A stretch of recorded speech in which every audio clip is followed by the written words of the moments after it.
ఓం నమ శివాయ. జగద్గురు శ్రీమద్ ఆదిశంకరాచార్యుల వారు రచించిన శివానందలహరి స్తోత్ర గ్రంథంలో 58వ శ్లోకం ఇలా ఉంది. ఏకో వారిజ బాంధవః క్షితినభో వ్యాప్తం తమో మండలం భిత్వాలోచన గోచరోపి భవతి త్వం కోటి సూర్యప్రభః వేద్యః కిం న భవస్యహో ఘనతరం కీదృగ్భవేన్మత్తమః తత్సర్వం వ్యపనీయ మే పశుపతే సాక్షాత్ ప్రసన్నో భవ. ఈ శ్లోకంలో ఆచార్యుల వారు ఒక మంచి అంశాన్ని మనకు అర్థమయ్యేటట్లు వివరించి చూపిస్తున్నారు.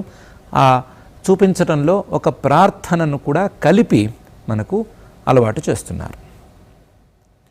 గత శ్లోకంలో ఆచార్యుల వారు పరమేశ్వరుడి యొక్క నామస్మరణతో కానీ ఏదో ఒక జన్మలో చేసుకున్నటువంటి పుణ్యలేశ ఫల ప్రారంభంతో కానీ పరమేశ్వర సేవ లభించాలి. ఆ పరమేశ్వర సేవ ద్వారా పరమేశ్వరుడి యొక్క తత్వం మనకు భాసించాలి అనేటువంటి సుదీర్ఘమైన ప్రార్థనను ప్రదర్శించారు. ఆ ప్రార్థనలో భాగంగానే ఒక అంశాన్ని ఈ శ్లోకంలో చూపిస్తున్నారు. పరమేశ్వరుణ్ణి ఒక భక్తుడు అంటున్నాడు, ఏకో వారిజ బాంధవ, పద్మాలకు బంధువైనటువంటి వాడు, పద్మాలను వికసింపజేసేటువంటి వాడు, తామర పువ్వులు వికసించేలా చేసేటువంటి వాడు సూర్యుడు ఒక్కడే ఉన్నాడు. ఏకో వారిజ బాంధవ. ఈ వారిజ బాంధవుడు వచ్చినప్పుడు క్షితి నభో వ్యాప్తం తమోమండలం, వచ్చేంత వరకు, ఈ సూర్యుడు వచ్చేంత వరకు ఉండేటువంటి నింగిని అలాగే భూమిని తాకేటువంటి పెద్ద అంధకారం, మొత్తం వ్యాపించి ఉండేటువంటి అంధకారం, క్షితి నభో వ్యాప్తం తమోమండలం. ఈయన వస్తూనే భిత్వా, దాన్ని మొత్తం ఆ చీకటిని మొత్తాన్ని పూర్తిగా మటుమాయం చేసేస్తున్నాడు. భిత్వా లోచనగోచరోపి భవతి, ఆయన కళ్ళకి కనిపిస్తున్నాడు. కళ్ళకి కనిపించడం మాత్రమే కాకుండా మిగతా వస్తువులు కూడా కళ్ళకు కనిపించేలా చేస్తున్నాడు. భిత్వా లోచన గోచరోపి భవతి. ఇది ఒక సూర్యుడి విషయంలో ఉండేటువంటి వ్యవహారం. కానీ త్వం కోటి సూర్యప్రభ, ఓ పరమేశ్వర, నువ్వు కోటి సూర్యులతో సమానమైనటువంటి ప్రకాశం కలిగినటువంటి వాడివి. ఆ కోటి సూర్యులతో సమానమైన ప్రకాశం కలిగినటువంటి నువ్వు నా మనసులో ఉండేటువంటి మాయను మాత్రం, నా మనసులో ఉండేటువంటి అంధకారాన్ని మాత్రం పోగొట్టలేకుండా ఉన్నావు. నువ్వు పోగొట్టలేకుండా ఉన్నావు అని నేను అనకూడదు. నీ ప్రకాశంతో నా మనసులో మాయ పోవటం లేదు. నిజం కదా? మరి వేద్యః కిం న భవసి, ఇంత కోటి సూర్య సమప్రభుడుగా ఉండేటువంటి నువ్వు ఎందుకు నాకు కళ్ళకు కనిపించటం లేదు, లేదా నా మనసుకు నీవు ఎందుకు అందటం లేదు? వేద్యః కిం న భవసి, అహో కీదృగ్భవేన్మత్తమః. అహో, ఆశ్చర్యంగా ఉంది. నా అంధకారం, నా తమస్సు, నా మాయ, నా మాయాంధకారం ఎంత గొప్పది, ఎంత గొప్పది అంటే కోటి సూర్య సమప్రభుడువైనటువంటి నువ్వు ఉన్నా సరే కళ్ళకు కనిపించకుండా, మనసుకు అనిపించకుండా చేసేస్తోంది. కీదృగ్భవేన్మత్తమః. ఇలాంటి అంధకారాన్ని తొలగించాలి అంటే ఎవరు సమర్థులు అంటే నువ్వు ఒక్కడివే సమర్థుడివి. తత్సర్వం వ్యపనీయ, నా అంధకారాన్ని, నా చీకటిని, నా అజ్ఞానం అనేటువంటి చీకటి మొత్తాన్ని నువ్వే పారద్రోలాలి. పారద్రోలి మే పశుపతే, నాకు పశువులకు పతివైనటువంటి ఓ పరమేశ్వర, సాక్షాత్ భవ, సాక్షాత్కరించు, ప్రసన్నో భవ, అనుగ్రహించు, ప్రసన్నుడివిగా నీవు ఎదురుకుండా నుంచుని ఉండు, నీ సాక్షాత్కారాన్ని నువ్వే నాకు ప్రసాదించు అని ఆచార్యస్వామివారు ఈ శ్లోకంలో ప్రార్థనను ప్రదర్శిస్తూ ఉన్నారు. మనం ఏ రకమైనటువంటి భావన చేసుకోవాలి అనేటువంటి అంశాన్ని ఒకవైపు చూపిస్తున్నారు. మరొక వైపు మనం పెంచి పోషించుకున్నటువంటి జన్మ జన్మల సంస్కారాల ద్వారా బలోపేతం చేసుకున్నటువంటి అజ్ఞానం ఎంత ప్రబలంగా పనిచేస్తోంది అనే అంశాన్ని గుర్తించమని కూడా ఆచార్యుల వారు సలహా ఇస్తున్నారు. ఆచార్యుల వారు చెప్తున్నటువంటి అంశం సామాన్యమైనటువంటి అంశం కాదు. సూర్యుడు ఒక్క సూర్యుడే, ఒకే ఒక్క సూర్యుడు ఆయన రాకముందు మొత్తం వ్యాపించి ఉండేటువంటి అంధకారాన్ని క్షణంలో పారద్రోలుతున్నాడు. క్షణంలో పారద్రోలి చక్కగా తామర పువ్వులను వికసింపజేస్తున్నాడు. తాను చేయవలసినటువంటి పనులన్నిటినీ చేయగలుగుతున్నాడు. మరి కోటి సూర్య సమప్రభుడైనటువంటి పరమేశ్వరుడు తాను చేయగలిగినటువంటి ప్రకాశ కార్యాన్ని ఎందుకు చేయలేకపోతున్నాడు అంటే కీదృగ్ భవేన్మత్తమః, నేను కళ్ళు మూసుకొని ఉండగా, నేను అజ్ఞానాంధకారంలో మునిగిపోయి ఉండగా ఆయన కోటి సూర్య సమప్రభుడైనా సరే ఏం చేయగలుగుతాడు? నా అజ్ఞానం పోవాలి అంటే ఆయనే కాస్తంత పూనుకోవాలి, ఆయనే కాస్తంత అనుగ్రహించి నా అజ్ఞానాన్ని పోగొట్టాలి. పోగొట్టి కనీసం అజ్ఞానం పోగొట్టుకోవటానికి నన్ను ఉసిగొలపాలి. అజ్ఞానం పోగొట్టుకోవటానికి నేను ప్రయత్నం చేసేలాగా పరమేశ్వరుడే ప్రోత్సహించాలి. ప్రోత్సహించి నన్ను కాపాడాలి అనేటువంటి భావన మనం చేసుకోవాలి అనే అంశాన్ని ఆచార్యస్వామి వారు చక్కగా బోధిస్తున్నారు. చీకటి చాలా చిన్నది. చీకటిలో ఏమీ కనిపించకపోవటం అనేది చాలా చిన్న విషయం. చీకటిలో ఉండేటువంటి మానవుడు ఏమీ చూడలేకపోవటం అనేది కూడా చాలా చిన్న విషయం. అన్నీ ఉండి కూడా ఏమీ చూడలేకపోవటం, చూసేందుకు కావలసినటువంటి సమస్త సామగ్రి ఉన్నప్పటికీ చూడలేకపోవటం అనేది చాలా ఆశ్చర్యకరమైన విషయం, శోచించాల్సిన విషయం కూడా. దీనికి ఉదాహరణగా మనం అంధకాసురుడి యొక్క వృత్తాంతాన్ని చెప్పుకొని తీరాలి. ఎవరికి వారు ఉదాహరణలు చెప్పుకుంటే ఇబ్బంది కాబట్టి రాక్షసుల యొక్క వృత్తాంతం చెప్పుకుంటే సౌకర్యంగా ఉంటుంది అని అంధకాసురుడ వృత్తాంతం చెప్పుకోవాలి. పార్వతీ పరమేశ్వరులు మందర పర్వతానికి విహారం కోసం వెళ్ళారు. విహారం కోసం వెళ్ళినటువంటి పార్వతీ పరమేశ్వరులు అక్కడ క్రీడ అంటే మామూలు మనుషుల్లాగా ఏవో చిన్న చిన్న ఆటలు ఆడుతున్నారు. ప్రమథగణాలన్నీ ఒకవైపు ఆనందంగా ఆటలాడుకుంటున్నాయి, పార్వతీ పరమేశ్వరులు కూడా ఏకాంతంగా ఆటలాడుకుంటున్నారు. ఆ ఆటలు ఆడుకునేటువంటి సమయంలో అమ్మవారు ఆటల్లో భాగంగానే పరమేశ్వరుడి యొక్క 2 కళ్ళు మూసింది, క్షణం పాటు మూసింది. పరమేశ్వరుడి యొక్క కళ్ళు అంటే సూర్య చంద్ర రూపంలో ఉండేటువంటి కళ్ళు కదా, కాబట్టి ఆవిడ కళ్ళు మూయంగానే జగత్తు మొత్తం అంధకారమయం అయిపోయింది, జగత్తు మొత్తం చీకటిమయం అయిపోయింది. అమ్మవారు ఆశ్చర్యపోతూ ఏమిటి ఇలా చీకటి మొత్తం ప్రసరించింది అని ఆశ్చర్యపోతూ దానికి కారణం నేను ఈ కనులు మూయటమే అనే విషయాన్ని తెలుసుకుని చేతులు రెండింటినీ తీసే ప్రయత్నం చేసింది. ఈ లోపలే ఆ 2 కనులకు మధ్య 3వ కన్ను కూడా ఉంది కదా, ఆ 3వ కన్ను అగ్ని స్వరూపం కదా, ఆ అగ్ని స్వరూపానికి అమ్మవారి చేయి తగలటం వలన చిన్న స్వేద బిందువు ఒకటి అక్కడి నుంచి రాలిపడింది. అమ్మవారు చేయి తీసేసింది, 2 చేతుల్ని తీసేసింది. ఈ లోపలే స్వేద బిందువు ఒకటి చిన్నది కిందకి రాలింది. కిందకి పడ్డటువంటి ఆ స్వేద బిందువు ఒక బాలకుడి రూపంలో ఉంది. బాలకుడు అంటే చిన్నపిల్లవాడు అంటే అందంగా ఏమీ లేడు, చాలా వికృతంగా ఉన్నాడు, చాలా వికారంగా ఉన్నాడు. తన దవడల్ని తానే నాక్కుంటున్నాడు. ఏదో కాసేపు ఏడుస్తున్నాడు, కాసేపు నవ్వుతున్నాడు, కాసేపు ఏమో నాట్యం చేస్తున్నాడు, కాసేపు ఏమో చిందులేస్తున్నాడు. విచిత్ర విన్యాసాలతో ఉన్నాడు పిల్లవాడు. వీటన్నిటితో పాటు పిల్లవాడు పుట్టుగుడ్డిగా ఉన్నాడు. అమ్మవారు చీకటిమయమైపోయింది జగత్తు అంతా, దానికి కారణం నేనే అనే విషయాన్ని అర్థం చేసుకుని ఒకవైపు ఆశ్చర్యపోతోంది. పోతూ ఉండగానే పిల్లవాడు కనిపించాడు. కనిపించడంతో ఇంకా ఆశ్చర్యపోయింది.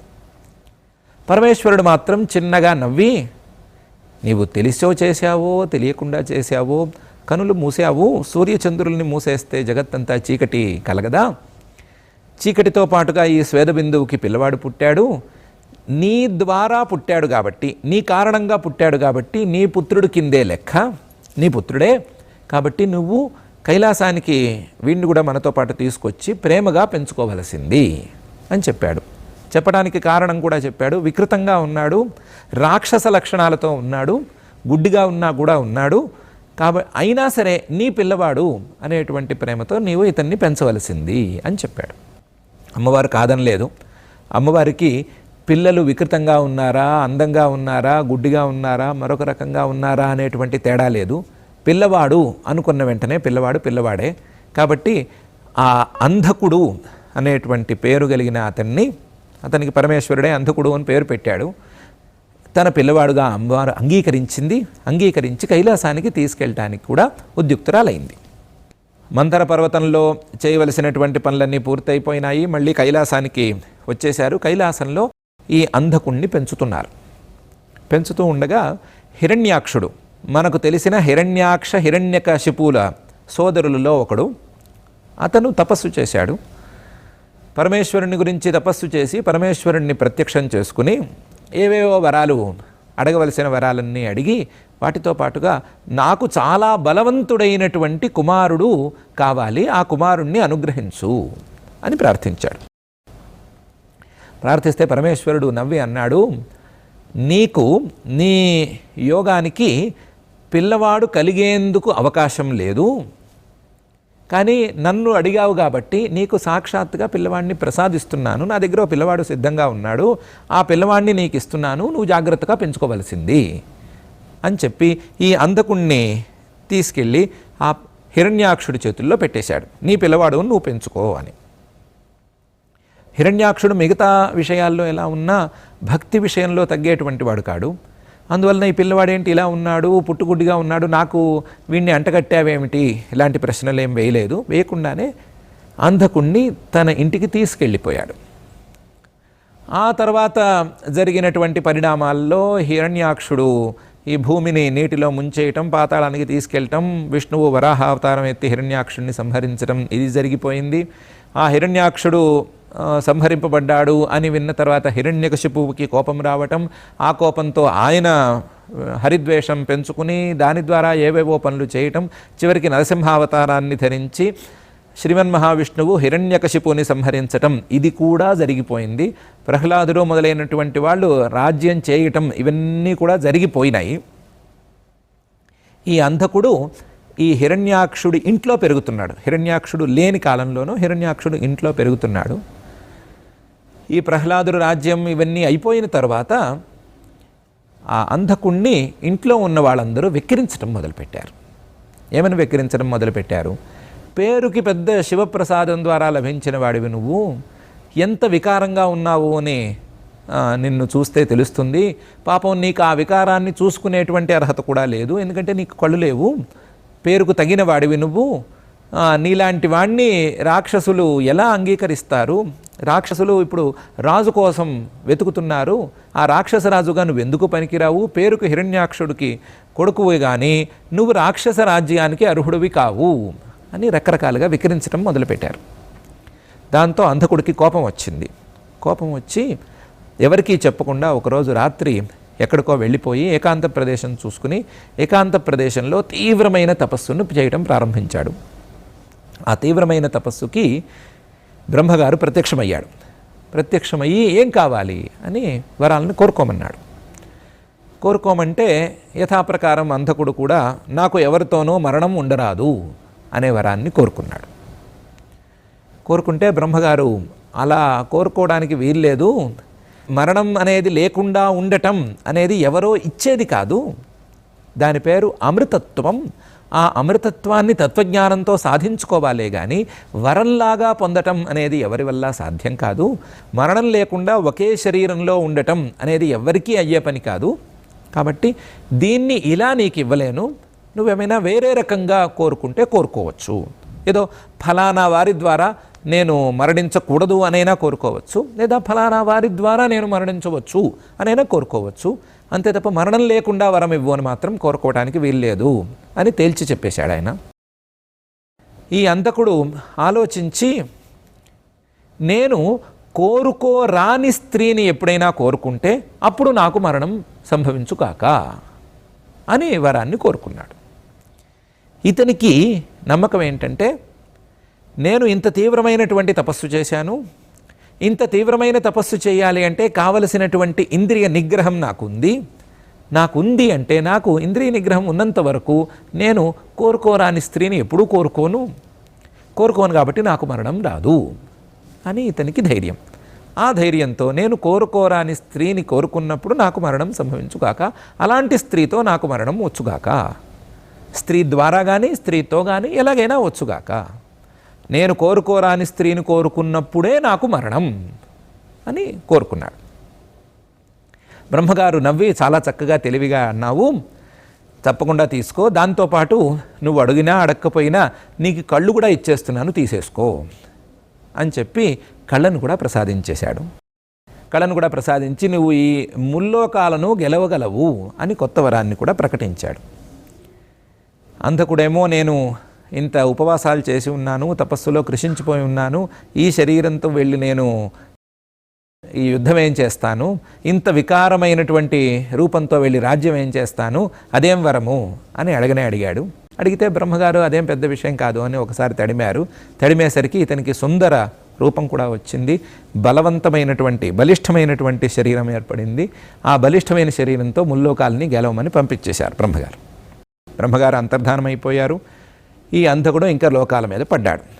ఇంద్రుణ్ణి ఓడించాడు, వాణ్ణి ఓడించాడు, వీణ్ణి ఓడించాడు, మొత్తం రాక్షస రాజ్యాన్ని మొత్తం ప్రతిష్టాపితం చేసేసాడు. అలాగే రాక్షసులందరినీ ఏకం చేసి పెట్టాడు. రాక్షసులందరికీ అంధకాసురుడు ఒక్కడే రాక్షసుడు, ఆయనే నాయకుడు అనేటువంటి స్థాయికి తెచ్చేశాడు. తెచ్చిన తర్వాత మొత్తం ముల్లోకాల్ని గెలిచిన తర్వాత సహజంగా జరిగేటువంటి ఒక ప్రక్రియ ఇతని విషయంలోనూ జరిగింది. ఇతనికి కొంతమంది సలహాదారులు చేరారు. వాళ్ళ పేర్లు ఏవేవో ఉన్నాయి. ఆ సలహాదారులు చేరి కొత్త సలహాలు ఇవ్వటం మొదలుపెట్టారు. ఏవేవో సలహాలు ఇస్తున్నారు. అక్కడికి వెళ్ళి వాళ్ళని గెలుద్దాము, ఇక్కడికి వెళ్ళి వీళ్ళని వశం చేసుకుందాము అనే సలహాలు ఇస్తున్నారు. వారిని ఎత్తుకొద్దామంటున్నారు, వీరిని అనుభవిద్దామంటున్నారు. రకరకాల సలహాలు ఇస్తూ వచ్చారు. వాటన్నిటినీ జాగ్రత్తగా అంతకుడు ఆలోచించే నిర్ణయించుకుని చేసుకుంటూ వస్తున్నానని అనుకున్నాడు. కొన్నాళ్ళు సాగుతూ ఉండగా ఇతని సలహాదారులలో ఒకడు వచ్చి, అయ్యా నేను ఈరోజు ఒక కొండ గుహ దగ్గరికి వెళ్ళటం తటస్థించిందండి. ఆ కొండ గుహలో ఒక దంపతులు కనిపించారు. దంపతులు అంటే ఒక స్త్రీ పురుషులు కనిపించారు. ఆ దంపతులలో లేదా ఆ స్త్రీ పురుషులలో పురుషుడు గజ చర్మం కట్టుకుని, ఏనుగు చర్మం కట్టుకుని పులి చర్మం మీద కూర్చునున్నాడు. ఆయన కళ్ళు మూసుకుని ఉన్నాడు. చూడటానికి అందంగానే ఉన్నాడు, కానీ నేను ఆయన అందాన్ని పెద్దగా గమనించలేదు. కానీ ఆయన పక్కన ఉన్న స్త్రీ మాత్రం మెరుపు తీగండి, చాలా అందంగా ఉంది. అసలు అలాంటి మెరుపు తీగ గుహల్లో ఉండే ఆ వ్యాఘ్ర చర్మం మీద కూర్చుని ఉండే లేదా గజ చర్మాన్ని ధరించి ఉండే వాడి పక్కన ఏమాత్రం యోగ్యంగా అనిపించలేదండి. అలాంటి మెరుపు తీగ మీ పక్కన ఉంటేనే శోభిస్తుందండి. కాబట్టి మనం ఎలాగైనా ఆ మెరుపు తీగని సాధించి మన పక్కన ఉంచుకోవాలి అని సలహా ఇచ్చాడు. అంతకుడు ముందు వెనక ఆలోచించలేదు. ఆలోచించకుండా నువ్వు వెళ్ళి నా సందేశాన్ని వాళ్ళకు చెప్పు, ఆ పురుషుడికి చెప్పు, మర్యాదగా ఈ స్త్రీని విడిచిపెట్టు, ఈ స్త్రీని అంతకుడు కోరుకుంటున్నాడు అని చెప్పి తీసుకొచ్చేసాయి అన్నాడు. ఈ దూత అక్కడికి వెళ్ళాడు. ఆ పురుషుడికి ఈ సందేశాన్ని వినిపించాట. ఆ పురుషుడు, నేను నీ మాటలకి బెదరను, నువ్వు ఏం చేసుకుంటావో చేసుకో, ఇక్కడి నుంచి వెంటనే వెళ్ళిపో అని చెప్పాడు. ఆ చెప్పినటువంటి మరు సందేశాన్ని తీసుకొచ్చి అంధకుడికి వినిపించాడు.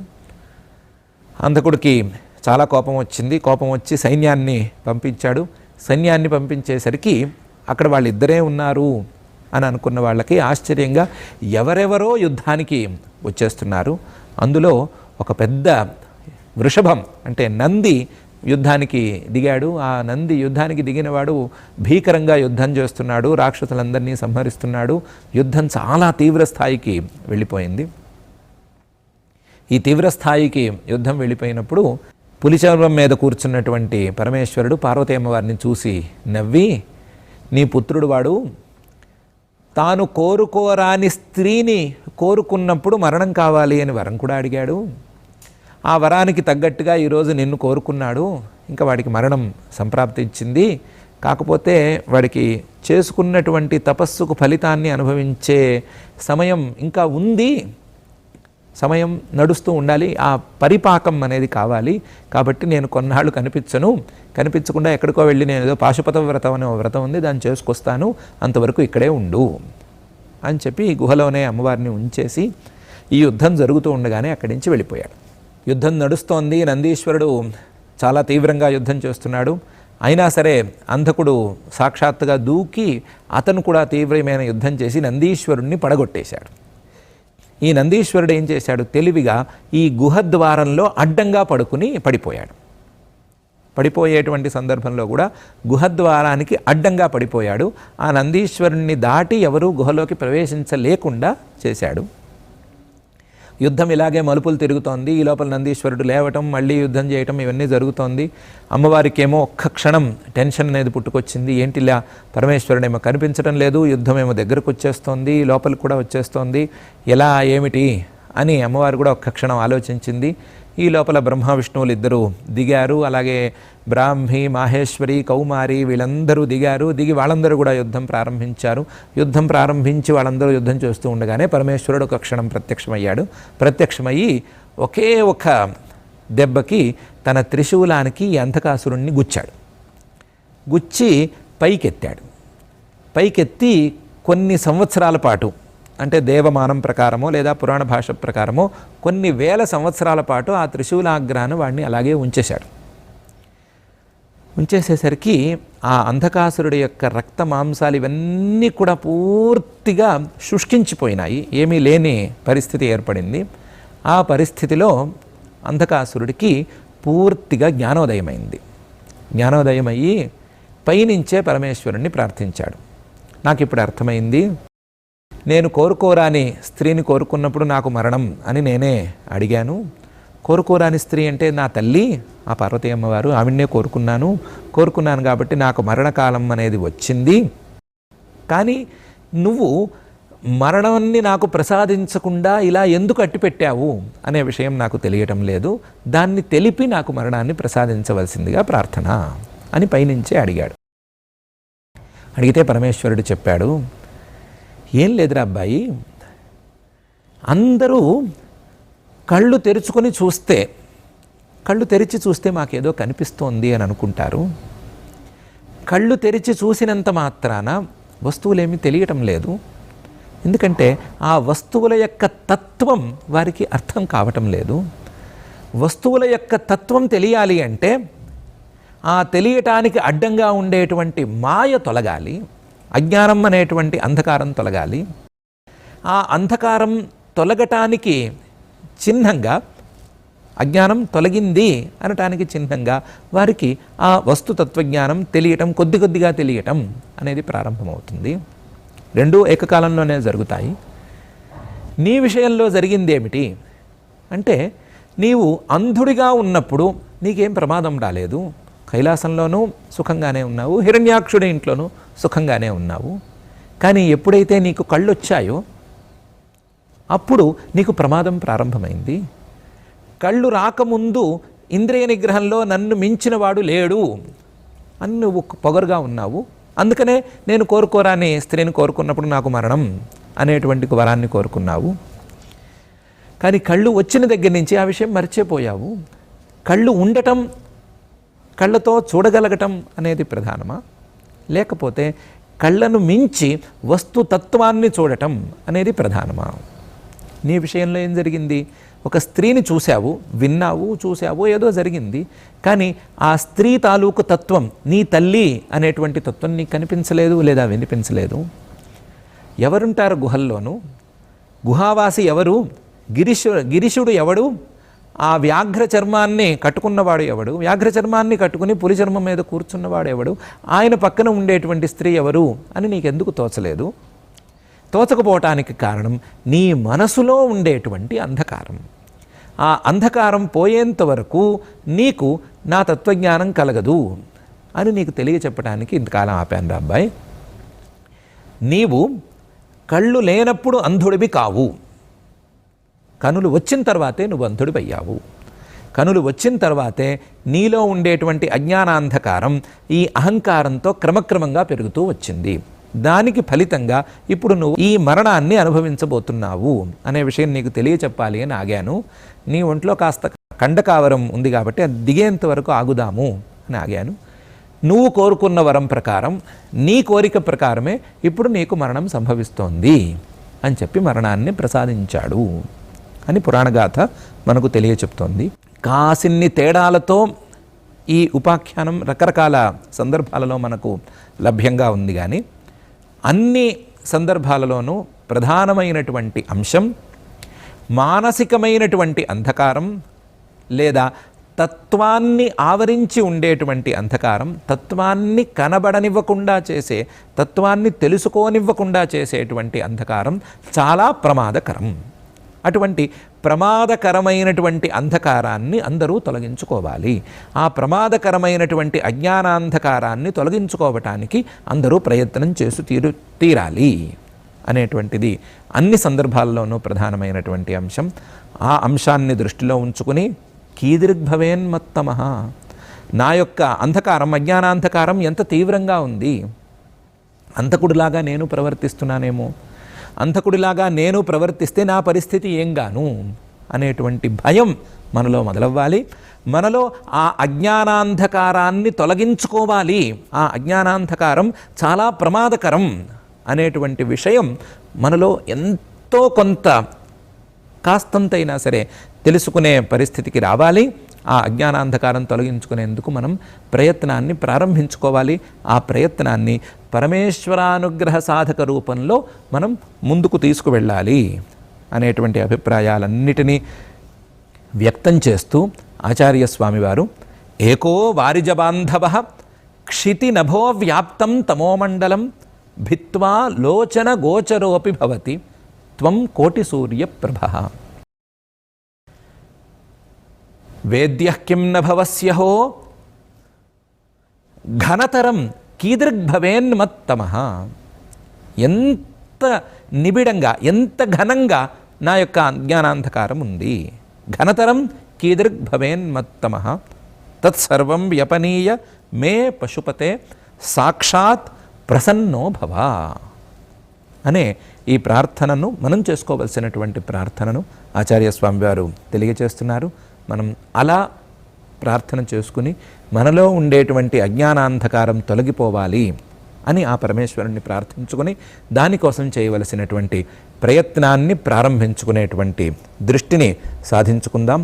ఓం నమః.